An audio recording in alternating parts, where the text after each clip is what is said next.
Hello बच्चों, कैसे हो आप सब लोग। मैं बता दूं, मैं बहुत बहुत बहुत बढ़िया हूं। शुरू करते हैं हमारे एक नए सब्जेक्ट के साथ में, जिसका नाम है इकोनॉमिक्स। हिंदी में बात करें तो अर्थशास्त्र। क्या है अर्थशास्त्र, हम इस पूरे के पूरे सब्जेक्ट में बहुत ही अच्छे से पढ़ेंगे। आइए शुरू करते हैं इस बहुत ही बेहतरीन से सब्जेक्ट से, जिसका नाम है अर्थशास्त्र। सबसे पहले अर्थशास्त्र क्या है, ये हम सबसे पहले समझेंगे। देखो, इस चैप्टर में हम लोग क्या पढ़ने वाले हैं, पहले हम उन चीज़ों के बारे में बात कर लेते हैं, फिर तो हम लोग समझने वाले हैं। आप और मैं साथ में रहने वाले हैं। सबसे पहले हम लोग परिचय देखेंगे कि अर्थशास्त्र है क्या। ठीक है, अर्थशास्त्र का अर्थ हम लोग समझेंगे। फिर हम बात करेंगे अर्थशास्त्र की शाखाओं के बारे में कि अर्थशास्त्र की कौन कौन सी शाखाएं हैं।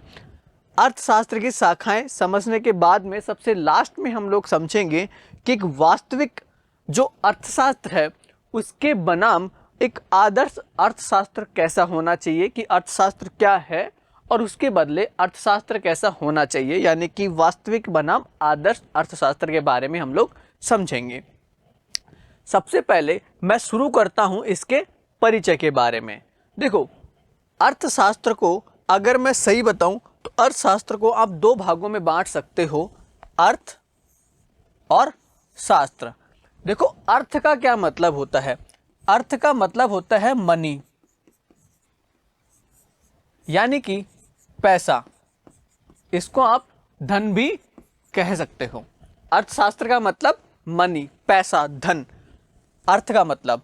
शास्त्र का क्या मतलब होता है। देखो, आपने सुना होगा ना कि आपने शास्त्रों का अध्ययन किया है क्या। शास्त्र का मतलब किसी भी चीज का बहुत गहराई से अध्ययन करना, पढ़ना, ग्रंथ, किताबें। समझ रहे हो, जैसे आपने पहले सुना होगा ऋग्वेद, अथर्ववेद, ये सब क्या है, शास्त्र हैं, गीता है। वैसे ही शास्त्र का मतलब क्या होता है, किसी चीज का बहुत गहराई से अध्ययन करना, मतलब शास्त्र। अर्थ का मतलब पैसा, शास्त्र का मतलब अध्ययन करना। तो क्या मैं ये कह दूं कि अर्थशास्त्र का मतलब धन का अध्ययन करना, पैसे के बारे में अध्ययन करना। ये हमारा हो गया अर्थशास्त्र। ठीक है, देखो, अर्थशास्त्र है क्या। अर्थशास्त्र का मतलब होता है धन का अध्ययन करना।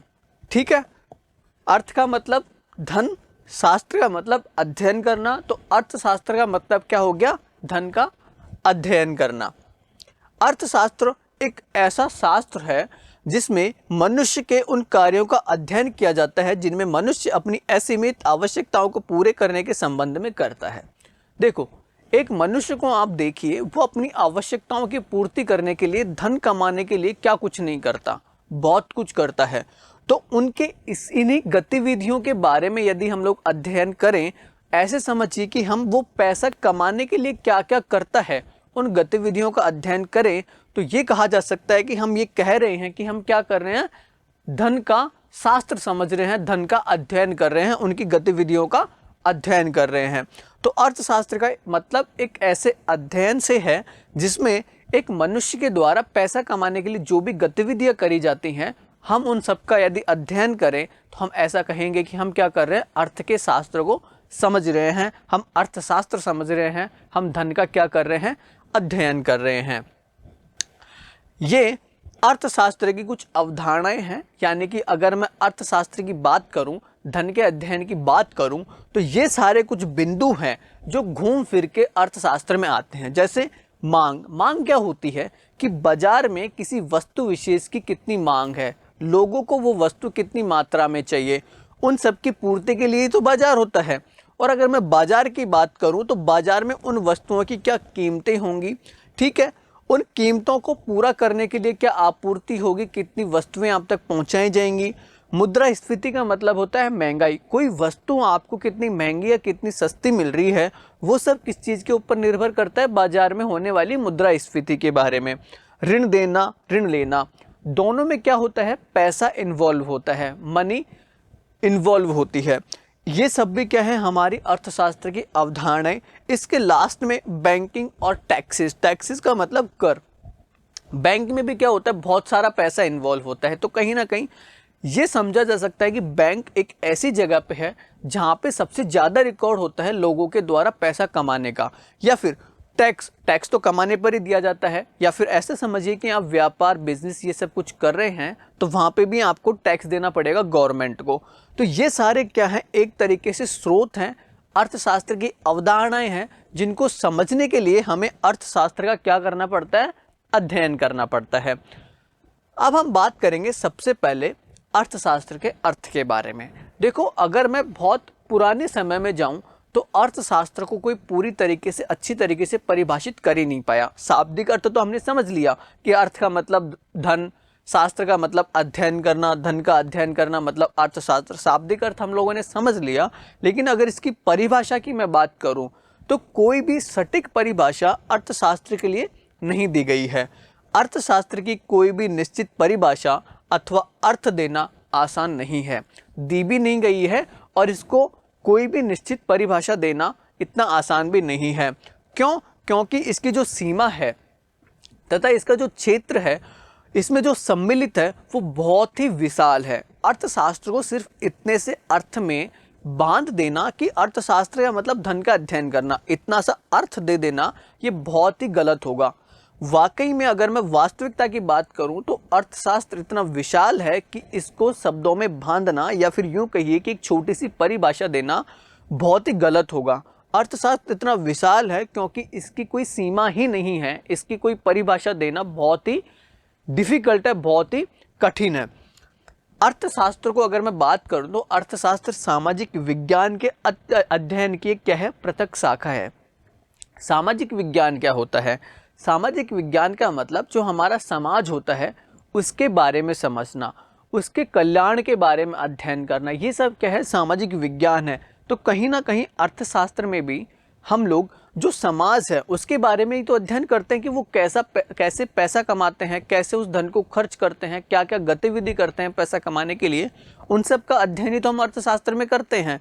तो कहीं ना कहीं ये सामाजिक अध्ययन की जो सामाजिक विज्ञान है उसकी क्या है, पृथक ब्रांच है, पृथक एक शाखा है। विभिन्न विद्वानों अथवा लेखकों ने इसका अर्थ तथा उद्देश्य बताने का प्रयत्न भी किया है और उन्हीं को हम लोग समझते हैं। सबसे पहले यदि मैं बात करूं 18वीं शताब्दी की, यानी कि आप एक समय देखिए जहां 18वीं शताब्दी का अंत हुआ और 19वीं शताब्दी जहां पे स्टार्ट हुई। 18वीं शताब्दी का क्या मतलब होता है, जैसे अभी 2020, 21, 22, 25, 26 ये जब चल रहा है तो इसको हम क्या बोलते हैं, 21वीं शताब्दी, यानी कि जहाँ पे 2000 2000 खत्म हो गया और जहाँ पे 2000 से ऊपर वाला चलता रहा। जैसे आप कहते हैं ना कि मैं 22वीं साल में चल रहा हूँ, मतलब आपने 21 साल पूरे कर लिए हैं और अब आप 22 साल के होने पे क्या हो, कगार पे उस लाइन में हो। वैसे ही 18वीं शताब्दी जब कंप्लीट हुई, यानी जहाँ पे सन 1800 कंप्लीट हुआ और 1801, 1802, 5, 10, 15, 20, 1900 तक जब चला, इसको बोलते हैं 18वीं शताब्दी का अंत व 19वीं शताब्दी का प्रारंभ। यहाँ पे अगर मैं बात करूँ तो अलग अलग विद्वानों तथा लेखकों ने जो मत दिया, उन्होंने यही मत दिया कि अर्थशास्त्र क्या है, धन का विज्ञान है। विज्ञान का क्या मतलब होता है, जहाँ पे किसी चीज़ का अध्ययन किया जाता है, किसी चीज़ों को नियमों में बाध्य किया जाता है। तो उस समय में जब बहुत शुरुआती टाइम था तब उन लोगों ने कहा कि अर्थशास्त्र क्या है, सिर्फ और सिर्फ धन का विज्ञान है। इसमें सिर्फ और सिर्फ क्या समझते हैं, धन के बारे में अध्ययन करते हैं। धन की समस्या, देखो उन्होंने जो कहा, उन्होंने सिर्फ इतना कहा था कि इसमें धन का अध्ययन है, लेकिन उसके बाद की यदि मैं बात करूं तो यह उन लोगों के बारे में बात नहीं करते जिनके पास धन नहीं होता। देखो, अगर मैं ऐसे कहूं कि यह सिर्फ धन का विज्ञान है तो कहीं ना कहीं ये हो जाता है कि समाज में जिन लोगों के पास धन है हम सिर्फ उन्हीं का अध्ययन कर रहे हैं, लेकिन वास्तव में ऐसा नहीं है। इसका मतलब तो सिर्फ इतना हो गया कि जिन लोगों के पास धन नहीं है, यानी कि जो निर्धन लोग हैं, हम उनके बारे में बात ही नहीं करेंगे। अगर ऐसा कह दें कि अर्थशास्त्र धन का विज्ञान है तो इसका मतलब यही हो गया ना कि सिर्फ हम लोग धनवान लोगों के बारे में बात करेंगे, तो ऐसा बिल्कुल भी नहीं है। धन की समस्या ने क्या किया, लोगों को दो भागों में विभाजित कर दिया, धनवान लोग और निर्धन लोग। तो इस परिभाषा के अनुसार तो हम लोग केवल धनवान व्यक्तियों का ही अध्ययन करेंगे, लेकिन वास्तव में ऐसा नहीं था।